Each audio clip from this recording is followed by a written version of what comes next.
Muling nakapagtala ng malaking tagumpay ang kapulisan sa pinaigting na kampanya laban sa ilegal na droga matapos maaresto ang isang high-value individual at masamsam ang mahigit 400,000 pesos na halaga ng hinihinalang shabu sa sinagawang buy-bust operation sa Barangay Pulong, Maragol, Angeles City nito lamang nakarang araw. Ang operasyon ay pinangunahan ng Angeles City Drug Enforcement Unit sa ilalim ng pamumuno ni Police Colonel Joselito E. Villarosa Jr., City Director ng Angeles City Police Office. Kinilala ang naarestong suspect na si alias Ronron, 29 anyos, residente ng Hadrian Street, Mountain View, Barangay Balibago, Angeles City. Nasamsam mula sa kanya ang 4 na heat-sealed transparent plastic sachets ng hinihinalang shabu na may kabuang timbang na humigit kumulang 60 grams at may standard drug price na 408,000 pesos.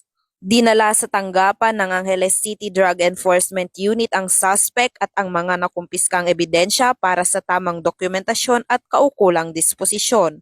Nahaharap ngayon ang suspect sa kasong paglabag sa Sections 5 at 11, Article 2 ng Republic Act 9165 o ang Comprehensive Dangerous Drugs Act of 2002.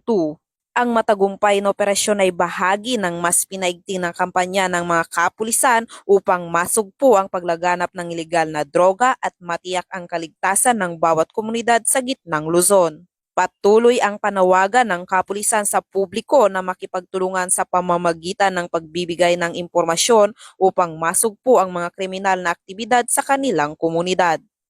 Mula dito sa gitnang Luzon, ako ang inyong PNN correspondent, Patrolwoman Jilly Advincula Peña, alagad ng batas, tagataguyod ng Balitang Pulis.